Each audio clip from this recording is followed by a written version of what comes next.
Bom dia a todos. Bom dia. Bem-vindos, nossos visitantes nesta manhã. E nós temos apenas alguns avisos.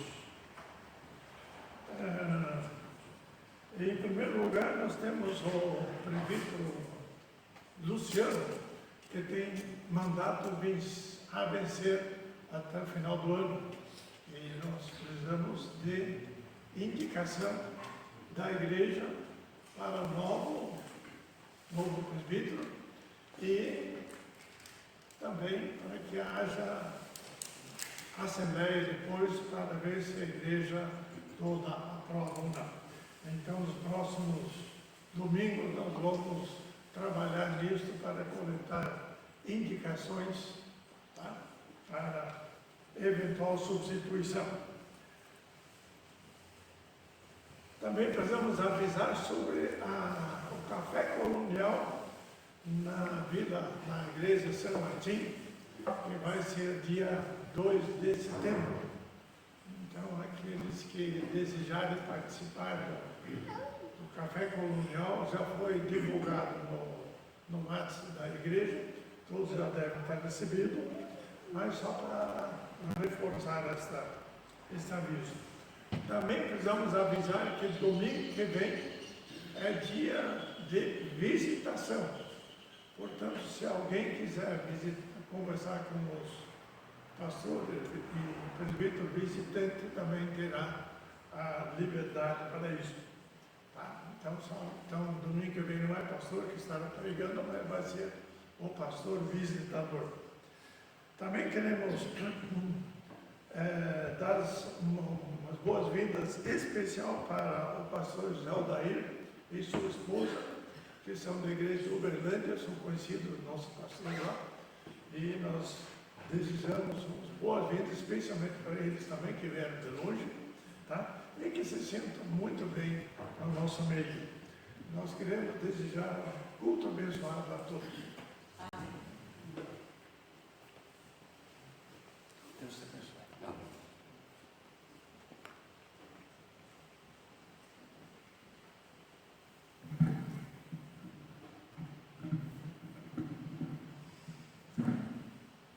Nós damos boas-vindas aos irmãos agora para o culto, em louvor a Deus, em adoração, nosso Deus, Pai, Filho, Espírito Santo. Como é bom estarmos aqui na manhã deste dia, o dia do Senhor. É também o dia dos pais, né? Mas antes de ser o dia dos pais, é para nós o dia do Senhor. No entanto, os nossos parabéns aos pais, afinal, a importância do pai no seio da família é algo pertinente ainda no ensino da palavra de Deus e continuará sendo, porque assim Deus instituiu a família, de maneira que hoje é o dia do Senhor, mas também é um dia próprio para a família e principalmente o pai reportar um pouco sobre si mesmo e refletir a sua função de pai. E eu, como pai, um pai cristão, como estou atuando neste meu chamado, estendido por Deus para ser pai no seio de uma família, como eu estou vivendo como um pai. Os nossos parabéns a todos os pais. Nós vamos dar início ao culto e convido a igreja a pôr-se em pé para orar. Um momento de oração particular, oração silenciosa. Oremos em louvor e adoração a Deus.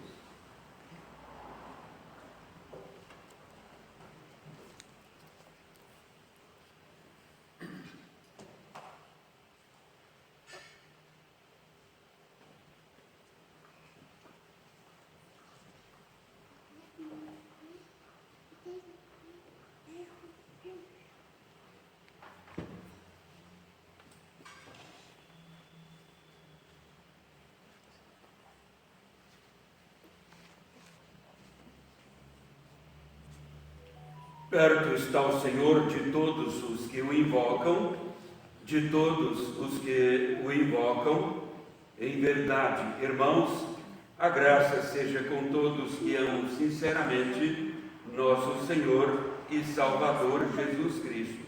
Amém. Continuando em pé, vamos cantar do Inário, o hino 229, todos juntos.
Nós vamos continuar louvando a Deus numa oração.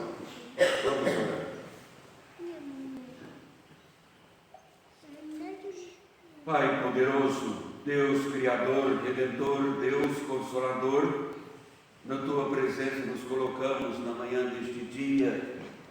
É o dia do Senhor, o dia que o Senhor providenciou para o descanso, mas sobretudo para crescer na vida espiritual através do exercício devocional. É o dia separado, então, para a santificação. Nós adoramos o Teu nome porque o Senhor nos chamou, o Senhor nos vocacionou para este serviço de adoração ao Teu nome. E como igreja, então, nós nos achamos na Tua presença. Olhando para nós mesmos, de fato, nos achamos indignos de estarmos na Tua presença. Mas o Senhor nos acolhe e também nos dá a certeza desta acolhida, porque o Senhor faz em Cristo Jesus, o nosso Senhor e Salvador, o Teu Filho unigênito, de maneira que temos por Ele acesso à Tua presença para este serviço de adoração. Aqui então nos achamos reunidos neste propósito e agradecer, ó Deus, o Teu nome através desta adoração que devemos a Ti. Agradecer-te, ó Pai, por Tua palavra, porque a Tua palavra é viva. A Tua palavra encontra lugar em nossas mentes e coração. Agradecemos-te, ó Senhor, porque esta palavra é eficaz, ela é referência para o nosso caminhar. A Tua palavra é o manual do nosso viver. Somos-te agradecidos porque em Tua palavra encontramos as provas do Teu grande amor para conosco. Queremos agradecer-te então, porque a Tua palavra nos ensina o caminho da salvação. Somos-te agradecidos por esta salvação que o Senhor providenciou, esta salvação que nós temos e desenvolvemos com a direção e o poder do Teu Espírito Santo. Somos-te agradecidos porque então somos igreja. Queremos agradecer-te pela segurança, pela paz, por podermos prosperar através do esforço, do emprego, da nossa dedicação conforme a Tua graça. Louvamos-te, ó Pai, porque o Senhor nos conduz sempre em triunfo. Queremos pedir a tua bênção, então, sobre este culto, todas as partes deste culto. Sejam estas partes dirigidas pelo teu Espírito Santo presente, para que depois, retornando para as nossas casas, voltemos alegres, felizes, pelo encontro com o Senhor e com o teu povo. Louvamos-te, ó Pai, por isso e pedimos, torne este culto um culto digno de ti em Cristo Jesus, um culto para honrar, para glorificar o teu nome, que possamos assim entender bem o que estamos cantando nos nossos cultos, que possamos entender bem o que nós lemos na tua palavra e o que vem da tua palavra, o ensino da tua palavra, para que possamos crescer em serviço e adoração a ti. Venha, portanto, nos conduzir. Oramos agradecidos em nome de Jesus. Amém.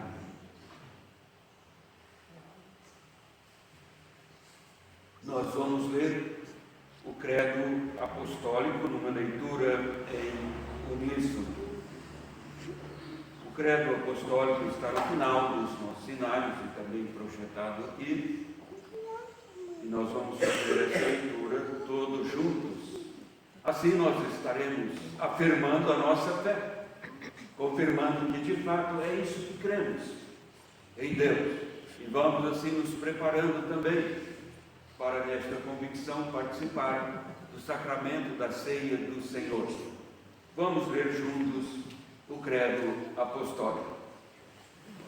Creio em Deus Pai Todo-Poderoso, Criador do céu e da terra, e em Jesus Cristo, seu Filho, nosso Senhor, o qual foi concebido pelo Espírito Santo, nasceu da Virgem Maria, padeceu sob Pôncio Pilatos, foi crucificado, morto e sepultado, desceu ao inferno ao terceiro dia, ressuscitou ao terceiro dia,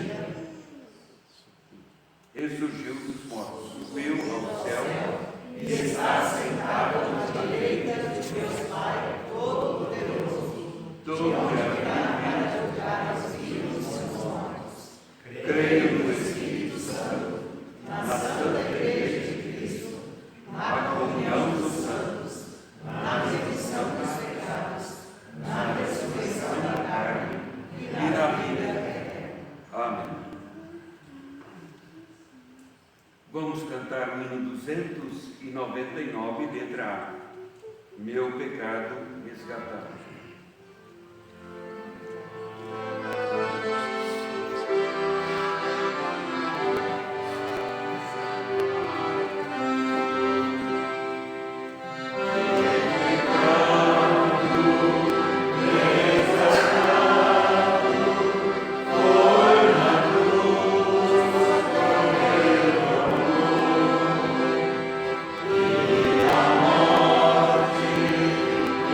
This is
Cantamos: meu pecado resgatado foi na cruz, por teu amor, e da morte, triste sorte, me livraste, ó Redentor. É assim mesmo, e foi na cruz que fomos resgatados. Gostamos sempre de lembrar, neste momento do culto, em contrição, gostamos de lembrar que na cruz Jesus pagou a nossa dívida. Os pecados que cometemos hoje, Ele pagou com sua entrega ali na cruz do Calvário. Já está pago. Há uma provisão na cruz de Cristo. Porque é claro que Deus sabia e sabe dos pecados de hoje, muito embora fosse futuro para Ele, mas Ele sabia.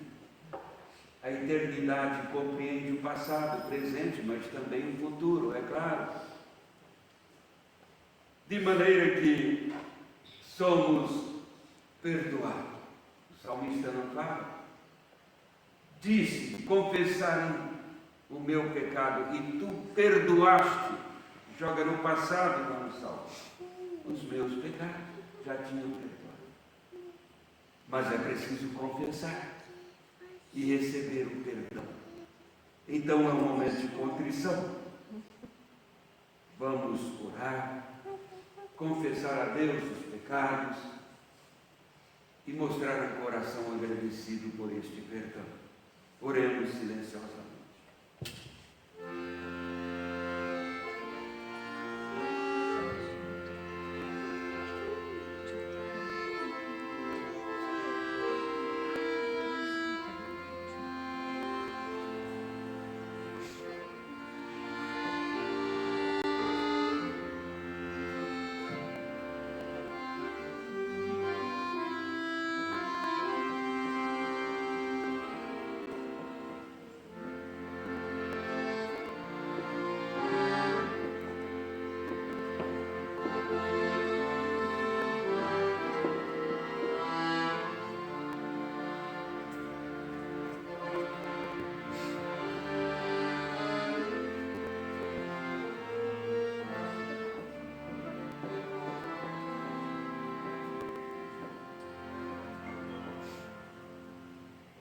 Deus bondoso, somos-te agradecidos por teu perdão.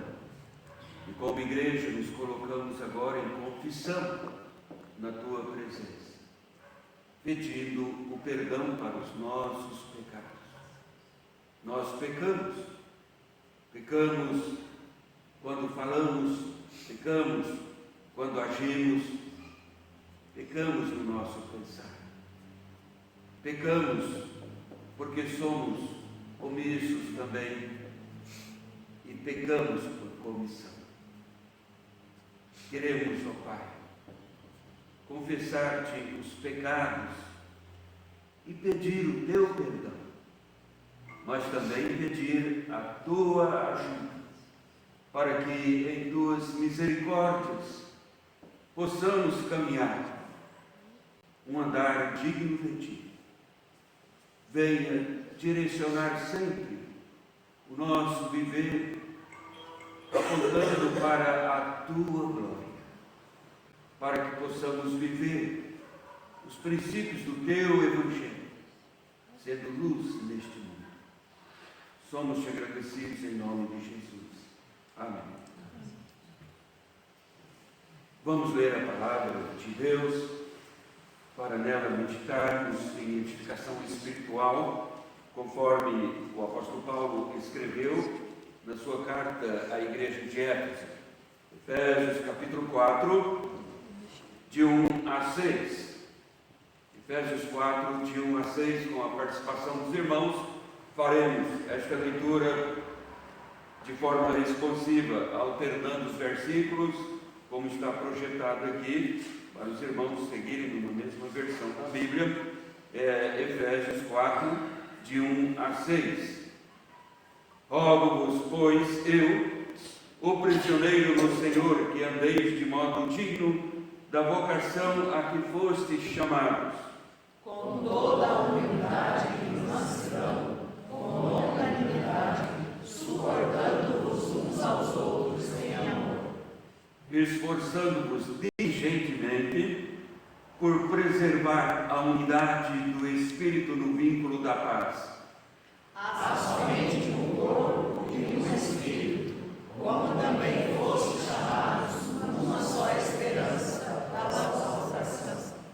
Há um só Senhor, uma só fé, um só batismo, Um só Deus e Pai de todos, o qual é sobre todos, age por meio de todos e está em todos. Nós vamos cantar ainda o hino 130, não abandono a Bíblia.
Então as crianças vão sair, mas elas podem permanecer nos seus lugares. Tem um momento agora com as crianças, e depois elas seguirão com a professora Selma. Hoje, o professor Sley vai ficar aqui conosco.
Vamos orar.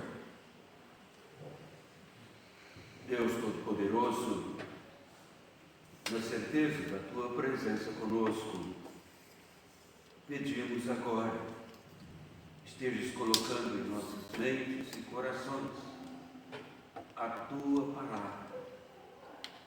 É o ensino que veio do apóstolo Paulo, cujo texto acabamos de ler.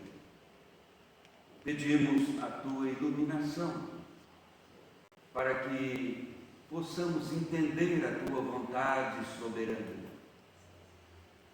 para que possamos, ó Pai, diante da Tua palavra, situar a nós mesmos na vida espiritual que o Senhor requer de cada um dos Teus filhos. Assim pedimos, assim oramos em nome de Jesus. Amém. Meus irmãos, o final do 3º capítulo desta pequena carta do apóstolo Paulo, os destinatários aqui são os cristãos de Éfeso, e Paulo escreve esta carta que foi organizada posteriormente em 6 capítulos. Os 3 primeiros capítulos são doutrinários. Os 3 últimos capítulos são práticos, de maneira que o apóstolo está iniciando, com o texto que fizemos a leitura, o 4º capítulo, entrando na parte prática da carta. E ele começa então a apontar aqui para o tipo de vida em Cristo Jesus que requer o chamado de Deus. O que nós temos aqui é o chamado de Deus. E podemos observar bem, com muito interesse, este chamado divino, notando primeiramente os seus resultados. O apóstolo Paulo fala assim: rogo-vos, pois eu, o prisioneiro no Senhor, que andeis de modo digno da vocação a que fostes chamados. Podemos ver aqui os resultados desta vocação que está no chamado de Deus, mas o apóstolo começa esta parte prática, não deixando de ser o ardoroso apóstolo de Cristo Jesus, como de fato era o apóstolo Paulo. E, no entanto, mais uma vez, ele emprega aqui uma súplica. Ele está pedindo, é muito próprio dele, no seu estilo de escrever. Ele nunca diz, eu ordeno, ou incentivo. Não. Ele usa sempre esta maneira de se dirigir aos cristãos. Rogo-vos. O apóstolo Pedro também algumas vezes lemos, e ele está falando assim: rogo-vos. Aos que são mais jovens, diz ele numa de suas cartas. Mas Paulo sempre está falando: rogo-vos, pois eu, o prisioneiro no Senhor. Nós sabemos que era apóstolo. Hoje, porém, nós achamos apóstolos de todo tipo. Um chamando o outro de apóstolo, deu uma palavra na igreja e é apóstolo. Mas não há apóstolos nos nossos dias. cessou o período apostólico. Depois vieram os pais apostólicos e seguiu-se então a igreja. O apóstolo é uma pessoa chamada por Deus com uma mensagem autorizada por Deus. Era uma autoridade na igreja que falava em nome de Deus e não podia sequer ser questionada, porque é a palavra de Deus. Por isso a igreja é apostólica. Tendo tal autoridade, Paulo poderia começar assim: eu ordeno, mas ele deixa isso de lado, ele quer persuadir, quer que os cristãos entendam, isto é precioso. Então ele escreve: rogo-vos, pois eu, o prisioneiro no Senhor. É assim. Então, primeiro, como ele vivia a vocação do chamado de Deus na sua vida. Se está entrando na parte prática, como ele vivia, como era a vida prática dele, dessa vocação que ele recebeu no chamado de Deus, a vocação de Deus na vida. Ora, ele estava preso quando escreveu estas palavras. Aqui ele diz: rogo-vos eu, o prisioneiro. Só que ele mudou. Aqui está a questão chave do viver a vocação que vem no chamado que Deus estende a nós, porque ele estava sim preso numa prisão, realmente, sob os soldados, acorrentado. Então, ele muda. Ele diz: eu estou rogando, o prisioneiro no Senhor. Aí mudou tudo. Ele está mostrando o que é a vocação que vem no chamado de Deus às pessoas, ao cristão. Fala: não, mas é porque ele está falando da prisão dele por causa do Senhor. Não, ele está dizendo: olha, isso não muda nada na minha vida. A maneira como eu encaro a minha situação de violência dos homens, porque prego a palavra de Deus, e estou preso, isso não muda absolutamente nada, porque como podem prender aquele que já está preso? É essa visão de Paulo. Como podem prender quem já está preso? Uma vez o imperador olhou para um cristão e disse: posso sentenciá-lo à morte. O cristão sábio olhou para o imperador e disse: você deve saber de uma coisa, a morte já está morta. Falando da cruz de Cristo que matou a morte e a sua ressurreição, venceu a morte.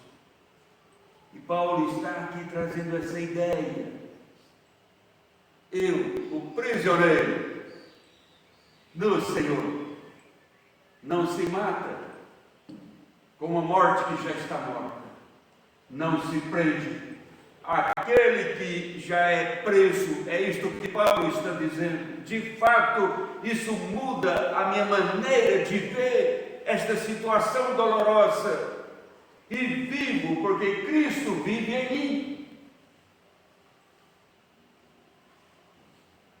Então, é como se ele dissesse: eu estou de fato livre. Essa é a liberdade que Paulo escreve, para a qual Cristo nos libertou. Preso, mas livre.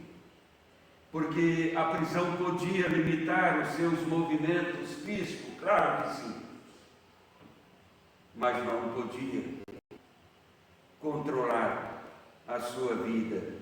A sua vida era no Senhor. Isto não se prende. Então, o apóstolo, ele dá este exemplo com a própria vida. A vocação aqui, sustentando o chamado que Deus estendeu a ele, e ele está escrevendo isto para dizer: assim assemelha-se a experiência de cada cristão. A palavra para viver esse tipo de vida aparece aqui no andar. Rogo-vos, pois eu, prisioneiro no Senhor, que andeis, ele diz, de modo digno da vocação a que fostes chamados. Andar aqui também é uma palavra que Paulo sempre usa, e o seu sentido aqui é viver à altura do elevado chamado de Deus. Ele diz: então andeis à altura desse elevado chamado de Deus que foi estendido até você. Andeis de modo digno, é andar aqui uma metáfora para falar da conduta geral do cristão, mas também está inserido aqui a ideia de crescimento espiritual, porque andar é caminhar, é evoluir, é chegar. Isto é andar. A vida espiritual não é uma vida estagnada, ela precisa continuar. Ele está falando então desse crescimento espiritual. Pode ficar preso, mas tem que crescer espiritualmente. É assim, irmãos, quando Deus nos chama, que maravilha, Ele nos vocacionou, uma vocação em que Deus passa a ser tudo para nós, uma vocação em que Deus se torna a prioridade na nossa vida. Domingos atrás eu preguei sobre o amor a Deus. Falando do amor de Deus para conosco, nós mudamos, lembramos, ora, mas a Bíblia nos ensina o amor a Deus, está no mandamento: amarás, pois, o Senhor teu Deus de todo o teu coração, toda a tua alma, entendimento, todas as tuas forças. Amarás, pois, o Senhor teu Deus, só depois então o teu próximo como a ti mesmo. É possível amar a Deus de todo o coração? Sim, por causa da vocação de Deus no chamado que Ele estendeu a nós. Então Paulo, mesmo na prisão, ele amava a Deus de todo o coração. Não havia murmurações, reclamações, como nós cristãos hoje, numa vida tão sofisticada, propensos a acomodações e acomodações. O que vem mudando um pouquinho já nos incomoda. E não há sacrifício para servirmos a Deus. Quando tem, não servimos. Se nos custa servir a Deus, então é melhor não servir. Que amor é este? Que chamado é este? Destituído de vocação. É um chamado que não é de Deus. Pode ser uma religião costumeira, mas não um chamado de Deus. Aliás, irmãos, o maior perigo para o cristão é achar está seguramente salvo. Mas não está. O salvo está seguramente salvo. Não pregamos a perseverança dos santos. O salvo, então, não perde a salvação, mas a questão é que é o salvo. E o maior perigo para o cristão, muitas vezes, é ele olhar para si mesmo e não consegue parear a sua vida para olhar no Evangelho e conhecer o Evangelho. Fica satisfeito com algumas palavras sobre o Evangelho e logo ele se satisfaz em viver com os costumes cristãos e resume a vida cristã apenas nisso. Como fazemos assim? O parágrafo que fizemos a leitura aqui do ensino apostólico é tão pequeno, mas a sua ênfase está exatamente nesta vocação que está no chamado, o chamado de Deus. Como é ênfase neste texto? Porque no verso 1, rogo-vos, pois eu, prisioneiro no Senhor, que andeis de modo digno da vocação a que fostes chamados. E no 4º versículo, então, há somente um corpo e um espírito, como também fostes chamados, numa só esperança da vossa vocação. Escreve assim o apóstolo, mas nós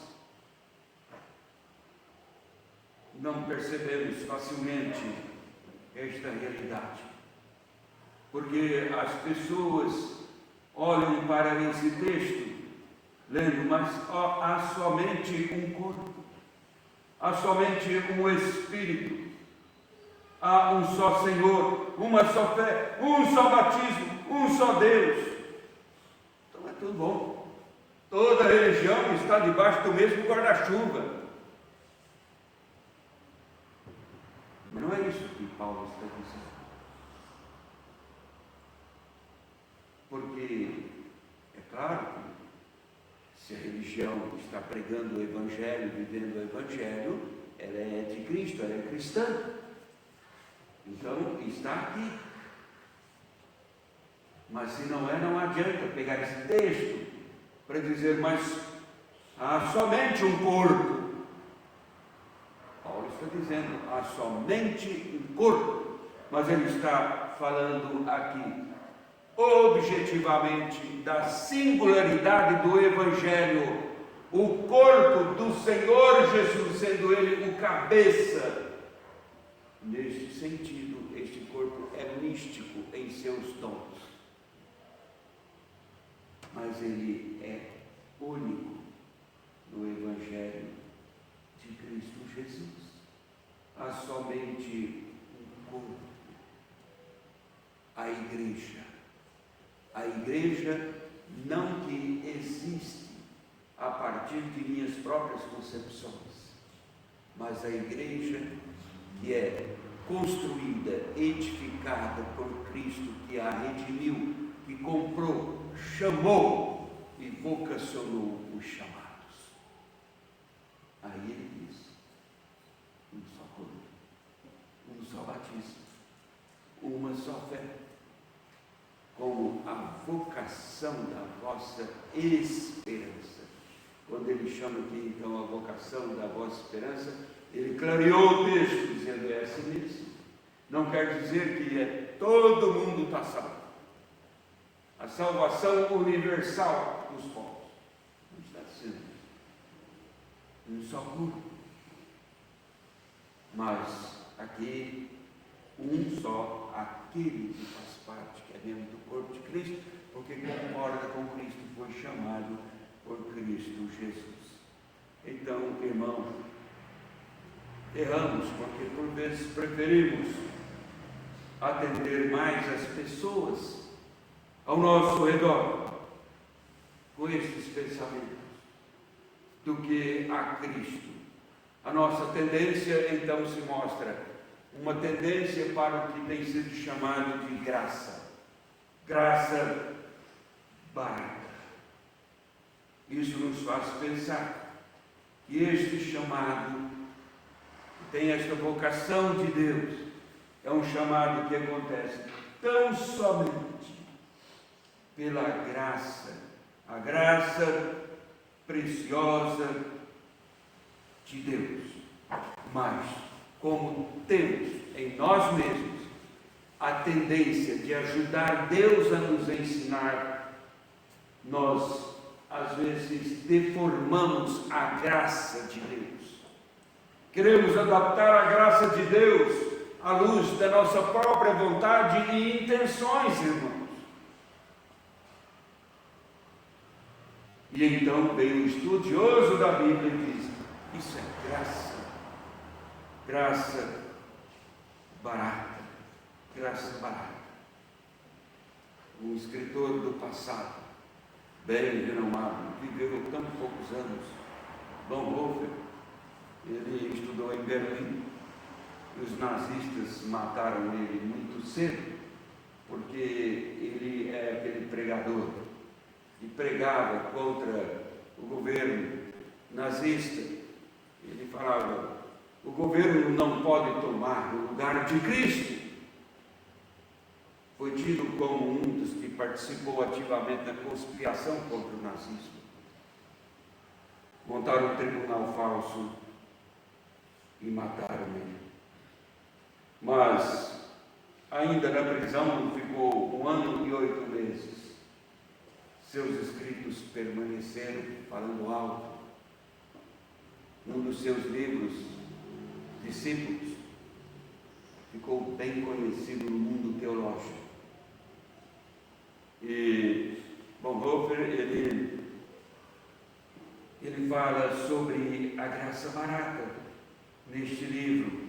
E ele diz: a graça barata, em vez de justificar o pecador, justifica o pecado. Aí ele explica: nada pode, nada precisa mudar, diz ele. Tudo pode permanecer como antes. O cristão pode viver em pé de igualdade com todos no mundo. Está tudo bem. Nessa graça barata, o cristão não precisa, diz ele, ter uma vida diferente da vida que tinha quando estava sob o domínio do pecado. Diferente é a graça maravilhosa, como nós cantamos na letra do hino, aqui, antes de iniciar o culto, no início do culto. Graça, graça maravilhosa. Bonhoeffer fala dessa graça também, e ele a chama de graça preciosa. Graça preciosa, como ele ensina. Por quê? Porque condena o pecado, justifica, perdoa o pecador. É preciosa para Deus, diz ele, porque lhe custou a vida do seu filho. Então lemos na Bíblia: porque fostes comprados por preço. E Bonhoeffer ainda diz: portanto, não pode ser barato para nós o que custou caro para Deus. Criticamos as religiões que querem e pregam a salvação pelas boas obras, e ensinamos a salvação pela graça, mas vivemos uma vida cristã sem graça, porque não há sacrifício. Dispensamos todos os sacrifícios, mas a graça custou cara demais para Deus. A morte de seu filho na cruz do Calvário, portanto, a reação a esta graça custa também para nós. Não pode ser barato aquele que custou caro para Deus. Temos que pensar na nossa vida cristã em serviço a Deus. Como hoje as pessoas estão tão longe da vida cristã, que viveram homens, mulheres, famílias, na época do nazismo, ali na Europa toda. Aqueles que viveram também nos primeiros séculos do cristianismo. Hoje estamos tão acomodados. Querem uma prova disso? Se eu perguntar aqui, quem sabe quem arrumou a mesa da Santa Ceia? Poucos vão saber.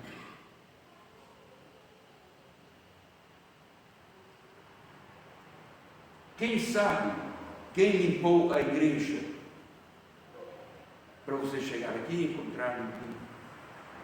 Não há o envolvimento, o interesse. Nos falta isto. E nós fazemos da graça. Eu vou lá, eu dou uma oferta, tudo bem, vou para casa, não ligue para mim, não me incomoda. Já fiz o meu papel de cristão. Esperamos que a igreja cresça assim. Não podemos baratear a graça de Deus. De forma alguma. Isto nos leva para o final, para podermos celebrar a ceia. Esta graça é a vocação. Ela se expressa assim, nesta vocação de comunhão. Comunhão de uns com os outros. A comunhão com a igreja. E para manter esta comunhão, irmãos, e fortalecer-se nesta comunhão, o apóstolo então apresenta no texto lido 4 virtudes aqui que são vitais. Ele fala da humildade no relacionamento. Na comunhão é preciso ter humildade. Humildade, mansidão, ele fala da longanimidade. Quando fala de humildade, nós sabemos. Quando fala de mansidão, está falando da atitude para com as outras pessoas. Isto é mansidão. Quando fala de longanimidade, está falando de firme paciência no sofrimento. Ou então, suportai-vos uns aos outros, suportando-vos uns aos outros. O suportar aqui é ser clemente com as fraquezas dos outros e continuar amando apesar das fraquezas do outro. É isto que Paulo está falando, para que haja comunhão. Nessas virtudes, o cristão é aquele que deseja ser um membro ativo da igreja, pois, como ele diz, há somente um corpo.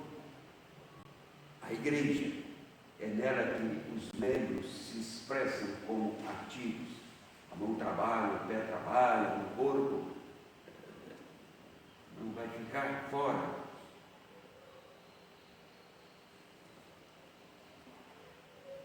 E esta vocação, então, a que fomos chamados, irmãos, indica, fomos unidos a este corpo.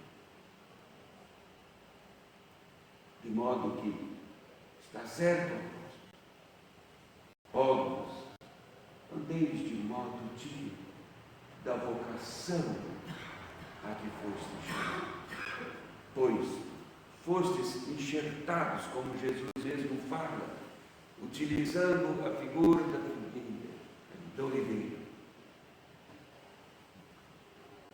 Somos enxertados nele, para dele viver, como ele nele.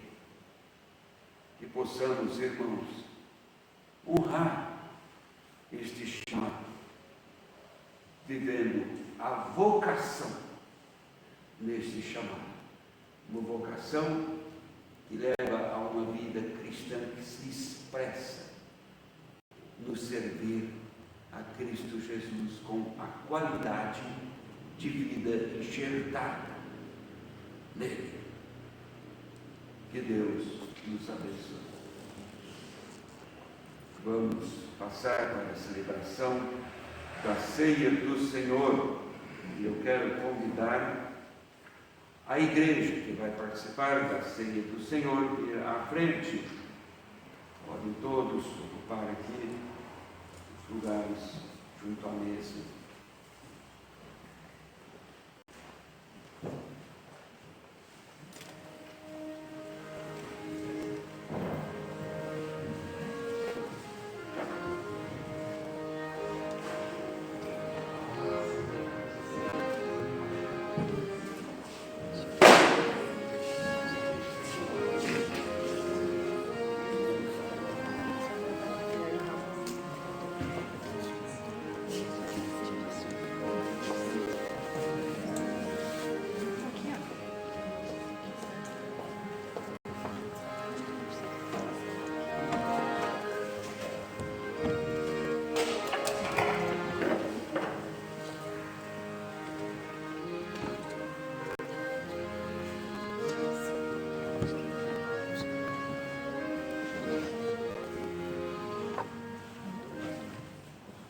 Vamos cantar o hino 246. Se alguém quer pegar a imagem,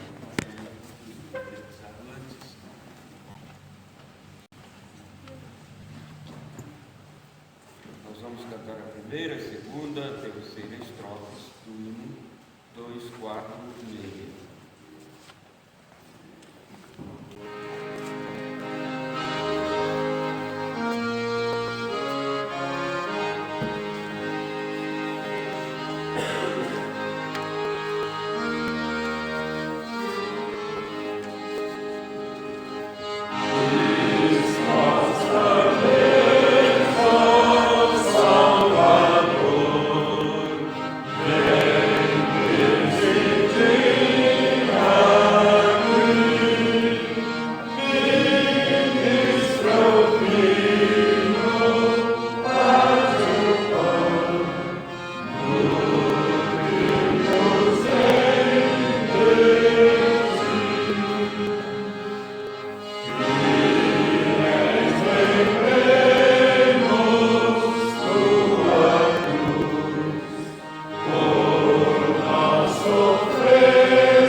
Em Mateus capítulo 26, no versículo 26, o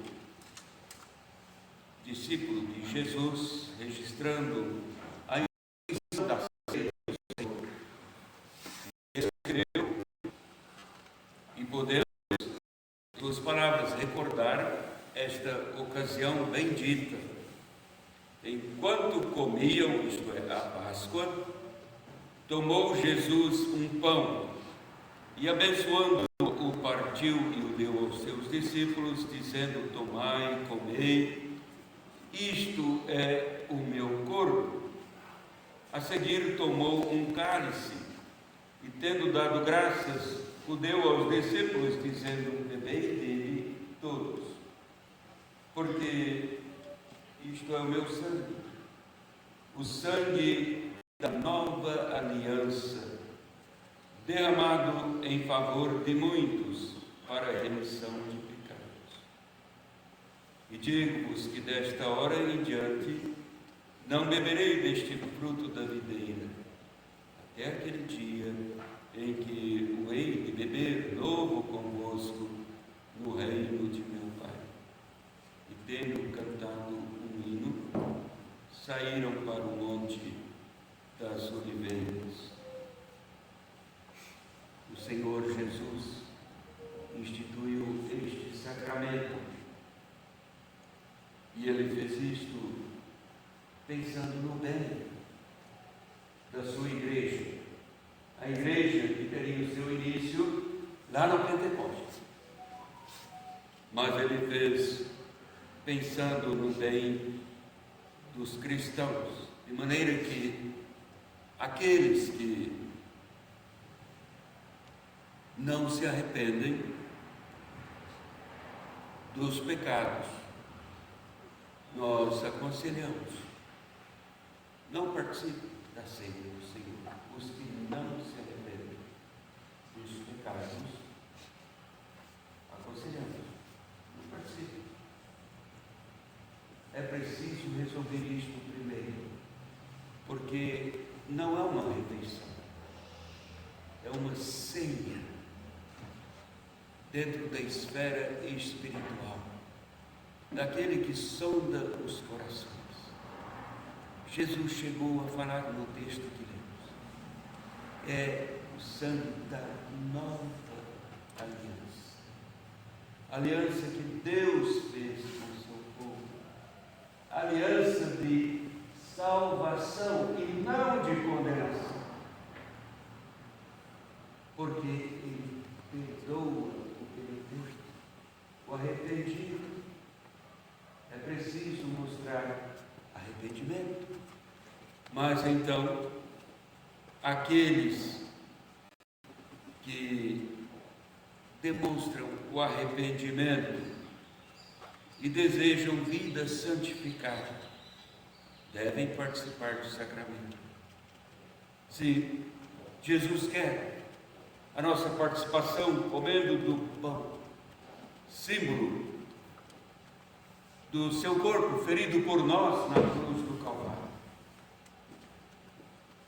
Ele quer a nossa participação no cálice, símbolo do seu sangue vertido na cruz, para a nossa redenção. E enquanto ali naquela Páscoa comia Jesus com os discípulos amados, instituindo este sacramento, Jesus mesmo fez uma oração. Isto já fazia parte daquela cerimônia da Páscoa, mas ele estava transformando agora na ceia do Senhor.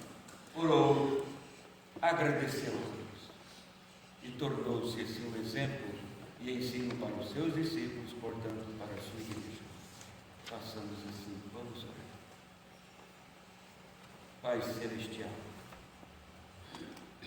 nós louvamos o Teu nome e bendizemos-te, Senhor, porque grande é a Tua bondade para conosco. Queremos dar-te graças, porque entendemos a vocação do chamado, razão porque estamos ao redor desta mesa. Cremos no Teu amor, na Tua bondade. Vivemos a comunhão com o Senhor pela reconciliação em Cristo Jesus.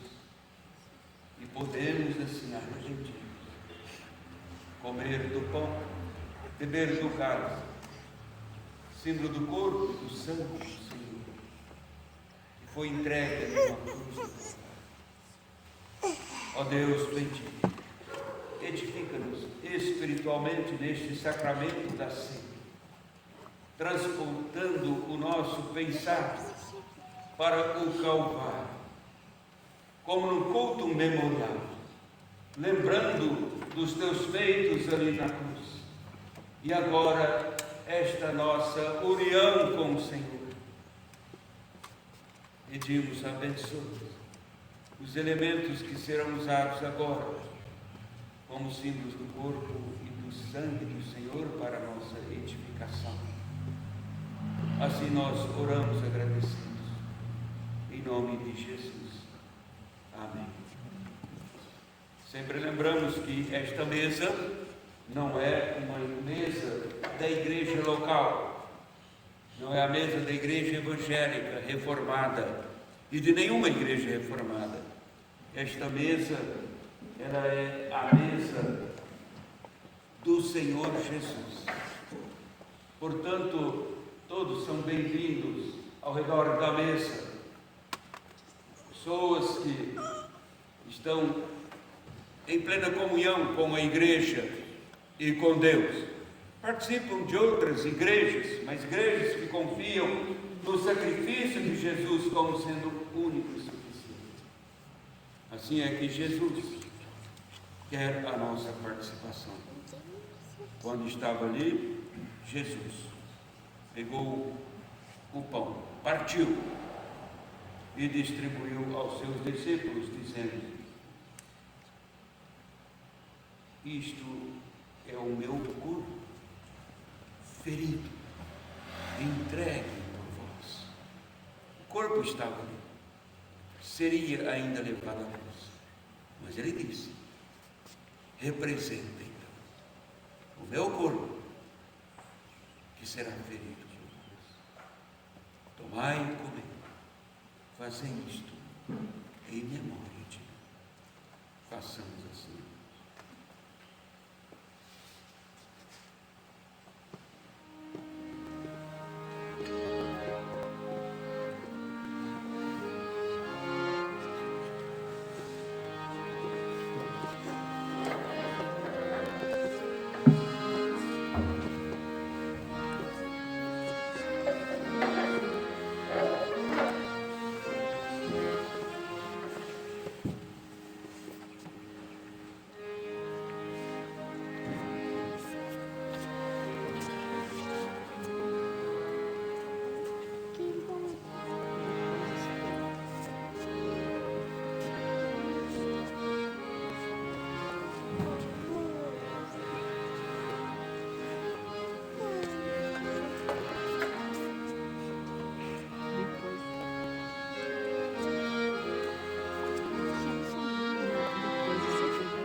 Por semelhante modo, depois de ter ceado ali com os discípulos, o Senhor Jesus também tomou o cálice e distribuiu aos seus discípulos, dizendo: este cálice é a nova aliança no meu sangue, derramado em favor de vós. Fazei isto em memória de mim, todas as vezes que o beberdes. Façamos assim, irmãos.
Todos participaram do pão, do cálice. Então, irmãos, vamos cantar as duas últimas estrofes agora do hino 246, na Santa Ceia.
Vamos orar todos juntos a oração que Jesus ensinou aos discípulos, o Pai Nosso. Todos sabemos, vamos todos assim participar da oração Pai Nosso. Vamos orar. Pai nosso que estás no céu, santificado seja o vosso nome. Venha a nós o nosso Deus, seja feita a tua vontade, assim na terra como nos céus. O pão nosso de cada dia nos dá hoje, perdoa as nossas dívidas, assim como nossos irmãos os nossos devedores. E não nos deixes cair em tentação, mas livra-nos do mal, pois teu é o reino, o poder e a glória para sempre. Amém. Os irmãos podem sentar dentro dos seus lugares e nós vamos dar a oportunidade para diáconos fazerem o recolhimento das ofertas, que também é um ato de adoração e louvor ao nosso Deus.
Convido a igreja a pôr-se em pé para encerrarmos o culto com a intercessão da bênção e o amém.